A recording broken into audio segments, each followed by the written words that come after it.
आखिर क्यों लाखों शीशों के बाद भी स्विगी और जोमेटो प्रॉफिट कमा ही नहीं पा रहे? आखिर भारत में फूड डिलीवरी ऐसे बिजनेस में कौन से फैक्टर, ऐसी कौन सी गणित जिसके चक्कर में शायद प्रॉफिट कमा ही नहीं पाए? ये बात इनको भी पता चल गई है। स्विगी और जोमेटो अपना अपना बिजनेस मॉडल चेंज करने पे आ गए हैं। क्या इनका बिजनेस मॉडल चेंज करने से एज ए कस्टमर हमारी जिंदगी में बदलाव होगे?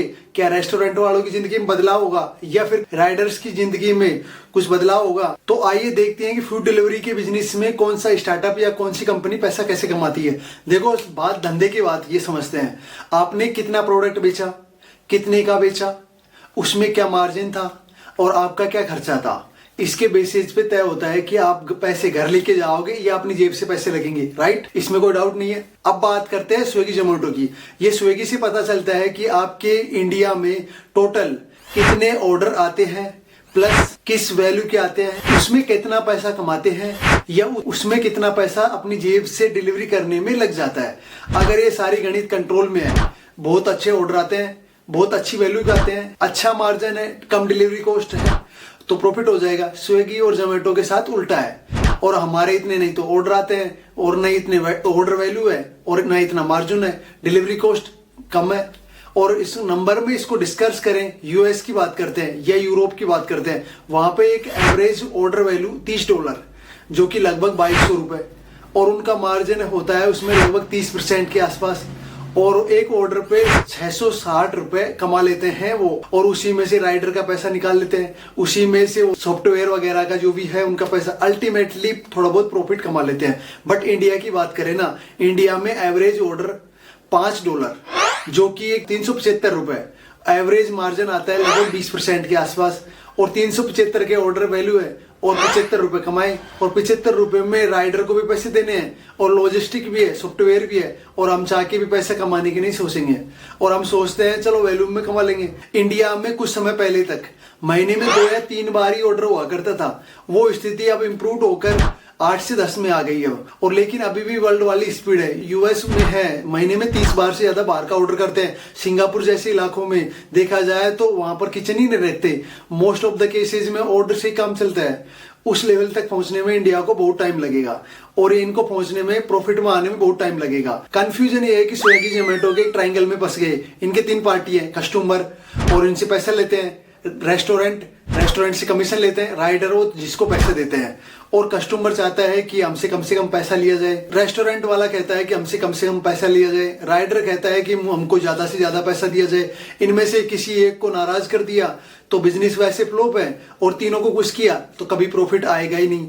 और इसी बात को समझते हुए जोमेटो और स्विगी ने दोनों फूड डिलीवरी बिजनेस से हाथ खींचने चालू कर दिए हैं, और दोनों अलग अलग अल्टरनेटिव बिजनेस पर ध्यान दे रही है। जोमेटो ने जो स्टार्ट किया है वो पहला अल्टरनेटिव है, हाइपर प्योर करके एक चैन चालू कर रही है, जो रेस्टोरेंट वालों को कह रही है कोई बात नहीं, तुम्हारा माल की डिलीवरी हम तो करते हैं, तुम एक बात करो, रॉ मटेरियल जो भी है, सब्जी हमसे ले लो, सब्जी वगैरह जो भी सामान है, रॉ मटेरियल है जो, घी हमसे ले लो, इसी में 2 पैसे कमा लेंगे हम। इनके सारे हजारों रेस्टोरेंट हैं, उनका डेटा तो है ही, इनसे बातचीत करी, थोड़ा 2 रुपए कम पर दिया, और ये वाला बिजनेस इनका फल फूल सकता है। फूड डिलीवरी के अलावा एक ग्रोसरी डिलीवरी और एक मार्केट और निकल कर आ रहा है, जहां पर सूखा राशन होता है, उनको राशन कहते हैं, आटा दाल चावल जो रोजमर्रा की चीजें हैं वो डिलीवरी करने का। जोमेटो वालों ने सोचा बात तो ये है, हमारा राइडर तो है ही, वो 4 चक्कर तो कटता ही है, लंच के टाइम में और डिनर के टाइम में बिजी रहता है, बाकी टाइम फ्री रहता है, तो ये वाला काम चालू हो जाएगा, तो पर राइडर ज्यादा डिलीवरी करा पाएंगे, ज्यादा पैसे कमा पाएंगे। तो ये काम और चालू कर दिया उन्होंने। जोमेटो ने ये कहा कि ऐसे करो, ग्रोफर्स करके होम डिलीवरी करती थी, ग्रोफर्स का नाम बदलकर ब्लिंकिट, वो फूड डिलीवरी वाला था, वो जोमेटो था, अपने बैनर के साथ इनके साथ प्रॉफिट करने का एक प्रयास कर रहा है, और देखते हैं प्रयास ही कितना सफल होता है। स्विगी क्या कर रहा है? स्विगी ने नई फैसिलिटी चालू की है, स्विगी जीनी। स्विगी का आप ऐप खोल कर देखेंगे तो वहां पे फैसिलिटी चालू हो रही है, कुछ शहरों में चालू हो रही है। जीनी का मतलब है आप कोई भी सामान, मैं मेरे घर से ऑफिस आ गया, वॉलेट भूल गया, तो मैं अपने घर वालों को बोलूंगा और मैं जी नहीं करूंगा तो घर से वो वॉलेट उठाकर या फिर मेरे को दे देगा, या कोई पेन ड्राइव भूल गया ऑफिस में तो वो दूसरी एक जगह से दूसरी जगह पे जो भी सामान है छोटे मोटे कोरियर के लिए, बाकी डोर टू डोर छोटे मोटे कोरियर के लिए भी स्विगी के जो राइडर है खाने के साथ ये चीजें प्रोवाइड करवाएंगे। और थर्ड, स्विगी का जो सबसे बड़ा दाव है वो इंस्टामार्ट। जैसे उधर जोमेटो ने ब्लिंकिट लेकर ग्रोसरी डिलीवरी चालू की है, वहां पर उन्होंने खुद का इंस्टामार्ट लॉन्च किया और जिसके थ्रू डिलीवरी की सुविधा देते हैं और इसको लेकर बहुत सारे एक्साइटेड हैं। कंपनी के कुछ एग्जीक्यूटिव हैं जो अपना नाम बाहर नहीं आने दे रहे हैं, दबे पांव कह रहे हैं कि भैया स्विगी का फोकस फूड डिलीवरी से हटकर इंस्टामार्ट पर आ गया है। आने वाला जितना भी पैसा आएगा, जितना भी नई कैपिटल है, उसका 80% स्विगी इंस्टामार्ट पर इन्वेस्ट करेगी। अगर आप आईपीएल में ऐड देखेंगे तो स्विगी का जो हेड है, स्विगी इंस्टामार्ट के ऐड आ रहे हैं उसमें। स्विगी डेटा की बात की जाए तो स्विगी कहता है कि जो हमने 40 महीने में जिस वॉल्यूम का बिजनेस हमने फूड डिलीवरी में किया है वो एक स्विगी इंस्टामार्ट में 17 महीने में कर लिया। और अगर 5 साल के अंदर देखी जाए तो एक ग्रोसरी डिलीवरी का जो मार्केट है 2025 तक 20 से 25 बिलियन डॉलर तक हो सकता है और फूड डिलीवरी का 13 बिलियन के आसपास ही रहेगा। उनको लग रहा है असली ग्रोथ है जो फूड डिलीवरी में मार्जिन ज्यादा था, यहाँ मार्जिन कम है, यहाँ वॉल्यूम ज्यादा है और ये एक नई अपॉर्चुनिटी है और यहाँ से इनको कॉस्ट मिली है, ये कुछ प्रॉफिट कमा पाए।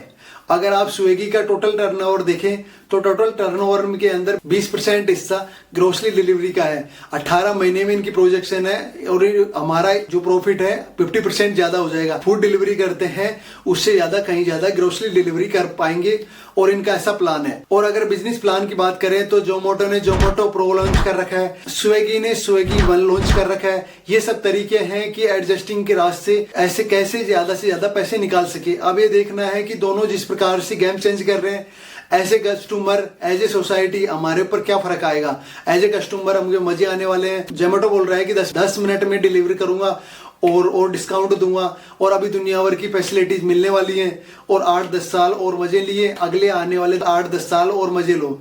रेस्टोरेंट वालों के लिए खतरे की घंटी हो सकती है। इनका बिजनेस का 80% ग्रोसरी की तरफ जाएगा, फूड डिलीवरी पर कम रह जाएंगे। ये आपसे और ज्यादा पैसे की लेने की कोशिश करेंगे। अगर आप रेस्टोरेंट के ओनर हैं तो कोशिश कीजिए कि आपका वैसे भी प्रोडक्ट आसपास के 8-10 किलोमीटर के आसपास जाता होगा, खुद का डिलीवरी सिस्टम डेवलप कीजिए, खुद की वेबसाइट डेवलप कीजिए।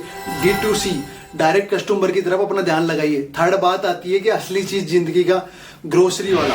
ग्रोसरी वाले जो किराने वाले पहले ही परेशान थे, डीमार्ट एंटर हो गया और उसके बाद से ही ग्रोसर और इंस्टामार्ट और लग जाएंगे। किराने वालों को बहुत सारी दिक्कत होने वाली है आने वाले समय में, क्योंकि अब यही होने वाला है अब आगे, क्योंकि पब्लिक है जिसको हाथ में लड्डू चाहिए और वही हाल होने वाला है। क्योंकि अब जो ये भी प्रोडक्ट लेके आएंगे तो होम डिलीवरी होने वाली है, तो किराने वालों की दुकान की भट्टी वैसे ही बुझने वाली है। अब आपको पता है ना क्या होने वाला है। बाकी आपको ये वीडियो पसंद आई स्विगी और जोमेटो के बारे में, वीडियो को लाइक, शेयर और कमेंट कर दीजिए। अगर आप मेरे यूट्यूब चैनल पे नए हो तो चैनल सब्सक्राइब भी कर लीजिए।